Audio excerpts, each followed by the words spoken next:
Hey there folks, my name's Hayden. Hope you're having a fantastic day. I just wanted to show you this baby gate system right here. Gives you a lot of flexibility and it's super easy to use. And so we have three of them right here. They fold up nice and super small. I mean, they're obviously like still kind of big, but they do fold up to a decent space. And they just have different spots that they kind of click into.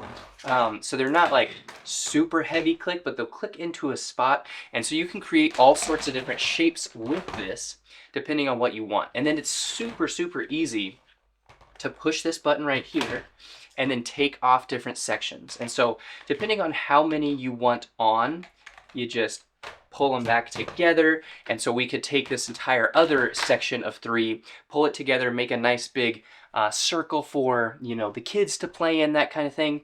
Or you could use it to block off an area. So it just gives you a lot of flexibility, which is really nice. I will say that depending on how many of these you're using and how you're orienting it, and the size of your child, they can also, like, if you have just one or two of these, obviously, like, it's not super, super heavy, and so they could push it over, that type of thing. So just be aware of that, but it's worked really well for us to block off different areas. If my wife is working in the kitchen and she just needs a little space, we can block off the living room, the boys and I stay in here.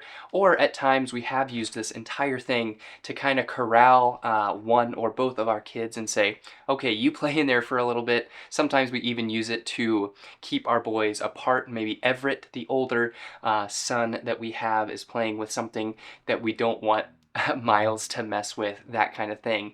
It's worked really well for a bunch of different uses, and the fact that it folds down like this is so easy to connect and disconnect has just honestly been fantastic. So hopefully that gives you a nice little touch and a taste of this bad boy, what it is, what it does, and why it may or may not be right for you.